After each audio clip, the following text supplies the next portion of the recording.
Assalamualaikum warahmatullahi wabarakatuh. Saya Ilmi Arsi dengan NIM 12004-25082. Pada kesempatan kali ini saya akan membahas tentang beberapa materi fikih muamalah, yaitu yang pertama harta.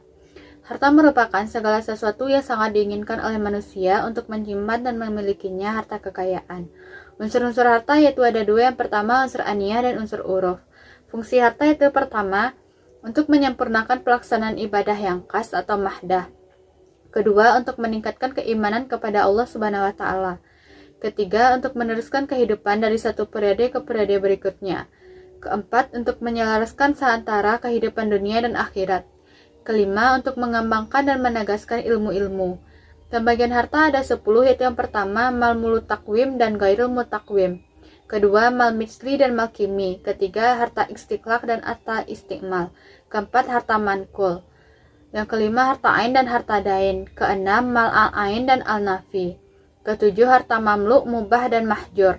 8, harta yang dapat dibagi dan tidak dapat dibagi. 9, harta pokok dan harta hasil. 10, harta kas dan harta am. Materi selanjutnya yaitu hak milik. Adalah segala sesuatu yang didapatkan oleh seseorang sejak lahir. Sedangkan milik adalah penguasa terhadap satu benda atau harta yang dikuasai dan diambil manfaatnya, apabila tidak ada halangan syara. Hak milik merupakan hubungan antara manusia dan harta yang ditetapkan dan diakui oleh syara. Karena adanya hubungan tersebut, ia berhak melakukan berbagai macam tasarruf atau menggunakan terhadap harta yang dimilikinya, selama tidak ada hal-hal yang menghalanginya. Pembagian hak milik menurut ulama fikih itu ada dua, yang pertama al-milik at-ta'min dan al-milik an-nakis. Sedangkan macam-macam kepemilikan ada tiga, yaitu kepemilikan individu, kepemilikan umum, dan kepemilikan negara. Adapun cara memperoleh hak milik yaitu diantaranya ihrajul muhabbat, yaitu memiliki benda yang boleh dimiliki, atau walud minal mamluk, yaitu beranak pinak. Dan berakhirnya kepemilikan itu karena wafatnya sang pemilik sehingga memilikinya berpindah kepada ahli warisnya, atau harta yang dimiliki itu rusak atau hilang. Materi selanjutnya yaitu hal-hal yang dilarang oleh Islam, yaitu yang pertama riba. Riba merupakan tambahan. Tambahan dalam riba ialah tambahan yang berasal dari usaha haram yang merugikan di antara pihak dalam sebuah transaksi. Dalam fikih muamalah, riba berarti ekstra yang diharamkan yang bisa muncul dapat utang atau pertukaran. Jenis-jenis riba, yaitu yang pertama riba qard, suatu guna atau tingkat keunggulan tertentu yang diisyaratkan terhadap yang berutang atau mutarid. Dua, riba jahiliyah, yaitu utang ditunaikan lebih dari pokoknya sebab peminjam tidak dapat membayar utangnya pada masa-masa yang ditentukan. Dua, gahar. Gahar adalah penampilan yang menimbulkan kerusakan atau sesuatu yang tampaknya menyenangkan, tetapi hakikatnya menimbulkan kebencian. Jenis-jenis gahar, yaitu yang pertama jual beli barang yang belum ada atau makdum. Dua, jual beli barang yang tidak jelas atau mahju, baik yang mutlak. Tiga, jual beli barang yang tidak mampu disejahtera terimakan. Tiga, maisyir. Maisyir adalah transaksi yang diuntungkan pada suatu keadaan yang tidak pasti dan bersifat untung-untungan. Identik dengan kata maisyir adalah kimar. Pendapat dari Muhammad Ayub, baik maisir maupun kimar itu dimaksud sebagai permainan untung-untungan. Dengan kata lain, yang dimaksud dengan maisyir adalah perjudian. 4, haram. Haram adalah istilah yang berhubungan dengan hukum dalam Islam, yaitu suatu perkara yang dilarang oleh syara. 5, batil. Batil adalah suatu pekerjaan yang diperintahkan agama yang dilakukan seorang dengan tidak memenuhi rukun atau syarat yang telah ditentukan oleh agama. Secara harafiah, batil memiliki artinya tidak terpakai atau rusak. Oleh karena itu, jika ada perbuatan yang menjurus ke hal yang batil, harus dilakukan pengulangan agar dapat dipenuhi sesuai dengan syarat dan ketentuan yang ditetapkan oleh agama Islam. Materi 4 yaitu akad jual beli, yaitu yang pertama salam. Salam adalah transaksi jual beli di mana barang yang diperjualbelikan belum ada. Oleh karena itu, barang yang diserahkan secara tangguh sedangkan pembayaran dilakukan secara tunai. Syarat salam yaitu yang pertama, pembayarannya dilakukan dengan kontan, baik dengan emas, perak, logam, atau alat tukar yang telah disepakati. 2. Komoditinya harus dengan spesifikasi yang jelas. 3. Waktu penyerahan komoditi harus ditentukan. 4. Penyerahan uang dilakukan dalam satu majelis. Istishana, yaitu jual beli istihna sama dengan jual beli salam. Namun dalam istihna, pembayarannya dapat dilakukan di awal, di tengah, atau di akhir, baik dengan cara kontan atau dengan beberapa kali termin. Pembayaran dalam jangka waktu tertentu sesuai dengan kesepakatan. Syarat-syarat istihna, yaitu yang pertama, kedua belah pihak harus bertransaksi berakal, cakap hukum, dan mempunyai kekuasaan untuk melakukan jual beli. 2. Rida atau kerelaan dua belah pihak dan tidak ingkar janji. 3. Sahni, menyatakan kesanggupan untuk membuat barang. 4. Apabila bahan baku berasal dari mustahni, maka akad ini bukan lagi istihna tetapi berubah menjadi ijirah. 5. Apabila isi akad mensyaratkan sahni hanya bekerja saja, maka akad ini juga bukan lagi istihna. 6. Masnu, yaitu barang yang dipesan. 7. Barang yang dipesan tidak termasuk kategori yang dilarang syara, najis atau haram dan tidak jelas, atau menimbulkan kemudaratan. 3. Murabahah. Murabahah berasal dari kata ribun yang berarti untung atau keuntungan. Jadi murabahah berarti saling menguntungkan. Sedangkan menurut istilah, murabahah adalah salah satu bentuk jual beli barang pada harga asal dengan tambahan keuntungan yang disepakati. Syarat murabahah yaitu yang pertama, Bank Islam memberitahu biaya kepada modal kepada nasabah. 2. Kontrak pertama harus sah. 3. Kontrak harus bebas dari riba. 4. Bank Islam harus menjelaskan secara cacat yang terjadi sesudah pembelian dan harus membuka semua hal yang berhubungan dengan cacat. 5. Bank Islam harus membuka semua ukuran yang berlaku bagi harga pembelian. Bai al-wafa adalah jual beli yang dilangsungkan dua pihak yang dibarengi dengan syarat bahwa barang yang dijual itu dapat dibeli kembali oleh penjual apabila tenggang waktu yang ditentukan telah tiba. Dengan kata lain, yang dimaksud dengan bai al-wafa adalah jual beli yang disertai syarat janji bahwa barang yang dijual tersebut harus diserahkan pembeli sehingga dapat dimiliki oleh penjual apabila penjual telah mengembalikan harga atau uang kepada pembeli pada saat yang ditentukan telah jatuh tempo. Syarat bai al-wafa juga sebagaimana syarat jual beli pada umumnya. Hanya saja ada penambahan dari segi penegasan bahwa barang yang telah dijual itu harus dibeli kembali oleh penjual dengan tenggang waktu yang ditentukan secara jelas, apakah 1 tahun, 2 tahun, atau sebagainya.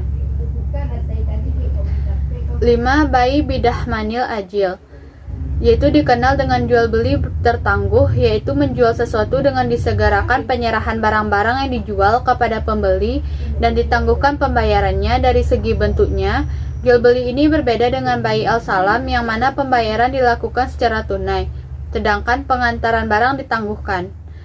Adapun syaratnya yaitu yang pertama, jual beli harus dilakukan atas barang yang telah dimiliki. 2. Adanya kejelasan informasi mengenai besarnya biaya yang lazim dikeluarkan dalam jual beli pada satu komoditas, semuanya harus diketahui oleh pembeli saat transaksi. 3. Adanya informasi yang jelas tentang keuntungan baik nominal maupun presentase sehingga diketahui oleh pembeli. 4. Penjual boleh menetapkan syarat pada pembeli untuk menjamin kerusakan yang tidak tampak pada barang. Rukun Islam istihna, murabah, bail al-wafa, dan bail bitahmanil ajil, yaitu yang pertama pihak yang berakal, 2. Objek yang diikat, 3. Signat atau ijab dan kabul, 6. Bai al-inah, merupakan hilah atau rekayasa perdagangan yang bertujuan untuk meraup keuntungan semata. Rasulullah SAW melarang jual beli inah karena terdapat unsur riba. 7. Bai tawaruk adalah membeli barang dengan harga bertangguh dari penjual kemudian menjualnya kepada orang lain. 8. Bai al-dain. Al-dain merupakan utang dengan maksud penundaan tanggungan yang muncul dalam suatu kontrak yang melibatkan pertukaran nilai. Jadi al-dain ini adalah harta yang terdapat pada tanggungan orang lain dan ia termasuk pada penundaan tanggung jawab yang menyebabkan penambahan nilai. Menjual piutang dengan hutang bisa terjadi dalam dua bentuk. Yang pertama, menjual piutang kepada orang yang berhutang tersebut, yaitu seperti seorang yang berkata kepada orang lain. 2. Menjual piutang kepada orang lain yang bukan orang yang berhutang. 9. Bai al-muzayadah, transaksi jual beli secara lelang, yaitu suatu jenis jual beli di mana penjual menawarkan barang kepada beberapa orang calon pembeli. Kemudian para calon membeli menawarkan harga yang lebih tinggi sampai pada batas harga tertinggi yang dimenangkan oleh salah satu calon pembeli. Lalu terjadilah akad transaksi jual beli. Materi selanjutnya yaitu akad dalam kerjasama, yaitu yang pertama mudaharabah. Termasuk salah satu akad bentuk akad syirkah. Istilah mudaharabah ini digunakan oleh orang Irak, sedangkan orang Hijaz menyebutnya dengan istilah kirat. Tetapi mudaharabah dan kirat adalah dua istilah yang untuk maksud yang sama. Rukun mudaharabah yaitu yang pertama pemilik barang yang menyerahkan barang-barangnya. 2. Orang yang bekerja. 3. Akad mudaharabah. 4. Mal. 5. Amal. 6. Keuntungan. Syarat mudaharabah yaitu yang pertama modal atau barang diserahkan itu berbentuk tunai. 2. Bagi orang yang melakukan akad disyaratkan mampu melakukan tasarruf. 3. Keuntungan yang akan menjadi pemilik pengelola dan pemilik modal harus jelas presentasenya. 4. Melafazkan ijab dari pemilik modal. 5. Mudaharabah bersifat mutlak. Pembatalan mudaharabah yaitu yang pertama tidak terpenuhinya salah satu atau beberapa syarat mudaharabah. 2. Pengelolaan dengan sengaja meninggalkan tugasnya sebagai pengelola modal atau pengelola modal berbuat sesuatu yang bertentangan dengan tujuan akad. 3. Apabila pelaksanaan atau pemilik modal meninggal dunia atau salah satu seorang pemilik modal meninggal dunia, mudaharabah menjadi batal. 2. Syirkah. Dimaksud dengan asy-syirkah menurut bahasa adalah ikhtilat atau percampuran. Menurut syara, asy-syirkah diartikan dengan akad antara orang yang berkongsi dalam hal modal dan keuntungan. Rukun syirkah ada dua yaitu ijab dan kabul. Yang menentukan adanya syirkah. Syarat syirkah yaitu yang pertama, sesuatu yang bertalian dengan semua bentuk syirkah, baik harta maupun dengan yang lainnya. 2. Sesuatu yang bertalian dengan syirkah mal. 3. Sesuatu yang bertalian dengan syarikat mufawadah. 4. Adapun syarat yang bertalian dengan syirkah inan sama dengan syarat-syarat syirkah mufawadah. Adapun berakhirnya syirkah yaitu yang pertama, salah satu pihak membatalkan meskipun tanpa persetujuan pihak lainnya. 2. Salah satu pihak kehilangan kecakapan untuk keahlian mengelola harta baik karena gila maupun alasan lainnya. 3. Salah satu pihak meninggal dunia, tetapi apabila anggota syirkah lebih dari 2 orang, yang batal hanyalah yang meninggal saja.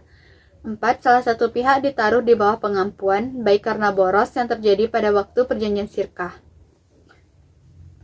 5. Salah satu pihak jatuh bangkrut yang berakibat tidak berkuasa lagi atas harta menjadi saram syirkah. 6. Modal para anggota syirkah lenyap sebelum dibelanjakan atas nama syirkah, masih dalam pembahasan akad dalam kerjasama. 3. Muzara'ah adalah kerjasama dalam penggarapan tanah dengan imbalan sebagaimana dari apa yang dihasilkan, dengan catatan bahwa dia akan mendapatkan porsi tertentu apa yang dihasilkannya seperti setengah, sepertiga, atau lebih banyak dan lebih sedikit dari itu. Rukun muzara'ah yaitu yang pertama pemilik tanah, 2 petani penggarap, 3 objek al-muzara'ah, 4 ijab dan kabul. Syarat muzara'ah yaitu yang pertama adanya menyangkut orang yang berakad, 2 benih yang akan ditanam, 3 tanah yang dikerjakan, 4 hasil yang akan dipanen, dan 5 menyangkut jangka waktu berlakunya akad. Berakhirnya muzara'ah yaitu yang pertama jangka waktu yang disepakati berakhir, 2 orang yang berakad meninggal, 3 adanya unsur dari salah satu pihak, 4 musyaqqah, bentuk yang lebih sederhana dari muzara'ah, di mana si penggarap hanya bertanggung jawab atas penyiraman dan pemeliharaan. Rukun musyaqqah atau musyaqqah yaitu yang pertama 2 orang yang berakad, 2 objek musyaqqah, 3 buah, 4 pekerjaan, dan 5 syikat.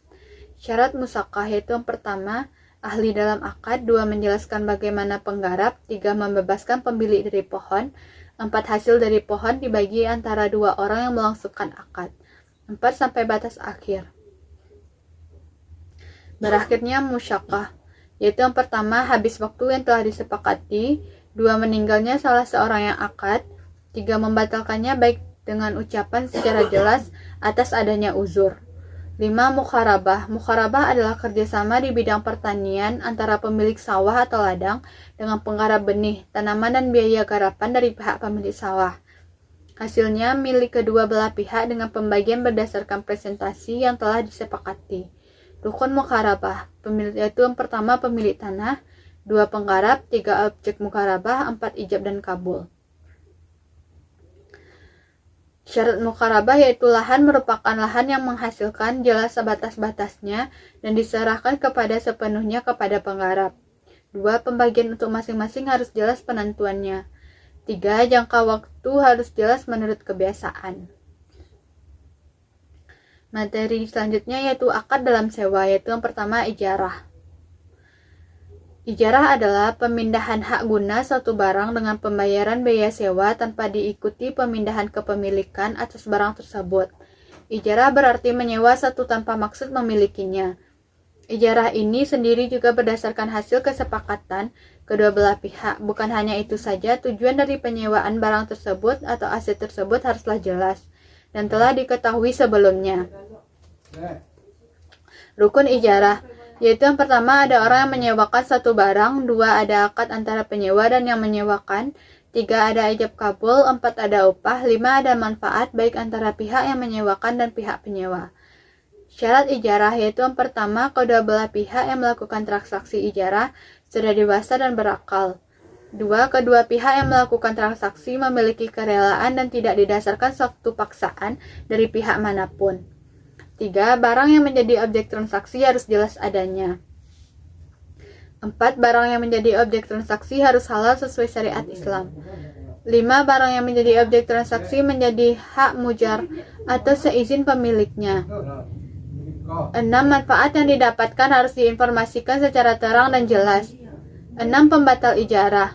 1. Objek atau barang yang hendak disewakan mengalami kerusakan. 2. Objek sewa hilang atau musnah. 3. Masa sewa menyewa yang sebelumnya sudah disepakati oleh kedua belah pihak berakhir. 4. Terjadi uzur pada salah satu pihak. Ijarah mutahiyah bitamlik, yaitu akad sewa menyewa yang diakhiri dengan pemindahan kepemilikan objek, akad dari pemberi sewa kepada penyewa melalui akad jual, beli atau hibah setelah berakhirnya masa sewa. Rukun ijarah mutahiyah bitamlik, yaitu yang pertama adanya pihak yang berakad, 2 objek diakadkan, 3 sikhat. Syarat ijarah yaitu muntahiyah bitamlik, yaitu yang pertama pihak yang melakukan ijarah muntahiyah bitamlik harus melaksanakan akad ijarah terlebih dahulu. 2. Janji pemindahan kepemilikan yang disepakati di awal. Materi 7 yaitu akad dalam jasa. 1. Hawalah adalah akad pemindahan utang piutang suatu pihak kepada pihak yang lain. Dalam lembaga keuangan hawalah diterapkan pada fasilitas tambahan kepada nasabah pembiayaan yang ingin menjual produknya kepada pembeli dengan jaminan pembayaran dari pembeli tersebut dalam bentuk giro. 2. Wadiyah adalah akad penitipan barang atau uang di mana pihak penerima tidak berkenaan penggunaan barang atau uang dari si penitip tersebut tidak bertanggung jawab atas kerusakan atau kelalaian yang bukan disebabkan oleh kelalaian si penerima. 3. Ran, akad perjanjian utang piutang dengan menahan barang sebagai jaminan atas hutang, atau murtahin yaitu penerima barang mempunyai hak untuk menahan mahrun yaitu barang sampai yang hutang rahin yaitu menyerahkan barang atau dilunasi. 4. Wakalah berarti menolong memelihara atau menjadi wakil yang bertindak atas nama orang yang diwakilinya. Secara istilah, wakalah adalah tolong menolong antar pribadi dalam satu persoalan ketika seorang tidak mampu secara hukum atau mempunyai halangan untuk melakukannya. 5. Kafalah atau dahman. Kafalah adalah al-dahma yang berarti jaminan atau hamalan yang berarti beban dan zaman yang berarti tanggungan. Menurut istilah, kafalan adalah upaya tanpa tanggung jawab penjamin kepada orang yang dijamin dalam suatu perjanjian untuk menunaikan hak wajib baik waktu itu atau yang akan datang. 6. Ju'alah merupakan suatu akad perjanjian untuk memberi imbalan atau bayaran kepada seorang atas pekerjaan yang telah ia lakukan kepada kita. 7. Syufa'ah adalah memadukan kepemilikan menjadi satu melalui akad jual beli. Secara terminologi, syufa'ah adalah akad yang objeknya memindahkan hak milik kepada rekan syirkah sesuai harga pembeli untuk mencegah kemudaratan. Materi selanjutnya yaitu akad dalam sosial, yaitu ariyah. Al-ariyah adalah meminjamkan suatu benda kepada orang lain untuk diambil manfaat atas benda tersebut, dengan ketentuan dikembalikan setelah selesai digunakan kepada pemiliknya, dan pada saat pengambilannya benda tersebut harus dalam keadaan utuh sesuai dengan awal peminjaman. Al-qard adalah pemberian harta kepada orang lain yang dapat ditagih atau diminta kembali, atau dengan kata lain meminjamkan tanpa diharapkan imbalan. Dalam fikih klasik, al-qard dikategorikan dalam akad tawuniyah, yaitu akad yang berdasarkan prinsip tolong-menolong. Hibah yaitu hibah merupakan pemberian sesuatu kepada orang lain atas dasar sukarela tanpa imbalan. Maksud dari penyerahan dalam definisi tersebut adalah usaha penyerahan pengalihan sesuatu kepada orang lain. Sedekah dalam bahasa Arab disebut sodaqah, berarti suatu pemberian yang diberikan oleh seorang muslim kepada orang lain secara spontan dan sukarela tanpa dibatasi oleh waktu dan jumlah tertentu. Hadiah adalah pemberian sesuatu kepada seorang dengan maksud untuk memuliakan atau memberikan penghargaan atas suatu prestasi yang diraih, salah satu kemuliaan ajaran agama Islam. Zakat, sesuatu yang dapat tumbuh dan berkembang, yang dapat memberikan keberkahan dalam harta tersebut dan dapat mensucikan diri. Materi akad dalam ruang lingkup lainnya, yaitu yang pertama, ihya al-mawat. Menurut bahasa diartikan menghidupkan sesuatu yang mati. Dengan kata lain, menghidupkan tanah mati adalah memanfaatkannya dengan cara apapun yang bisa dijadikan tanah tersebut, yakni dengan adanya usaha seseorang untuk menghidupkan tanah, berarti usaha orang tadi telah menjadikan tanah tersebut miliknya. Lukatah yaitu barang temuan, merupakan benda yang tertinggal dan didapati tidak diketahui siapa yang punya. Lukatah adalah barang yang tidak diketahui pemiliknya dan telah ditemukan oleh seseorang. Gas mempergunakan atau memanfaatkan harta milik orang lain tanpa izin atau tanpa sepengetahuan miliknya. Termasuk pula di dalamnya mengambil harta orang lain secara zalim. Undian berhadiah adalah undian yang dilaksanakan oleh perusahaan barang untuk menarik pembelian dan melariskan dagangannya atau jasa memberikan hadiah untuk para pemenang yang ditemukan dalam undian. Itulah materi resume saya. Saya sudahi dengan Assalamualaikum warahmatullahi wabarakatuh.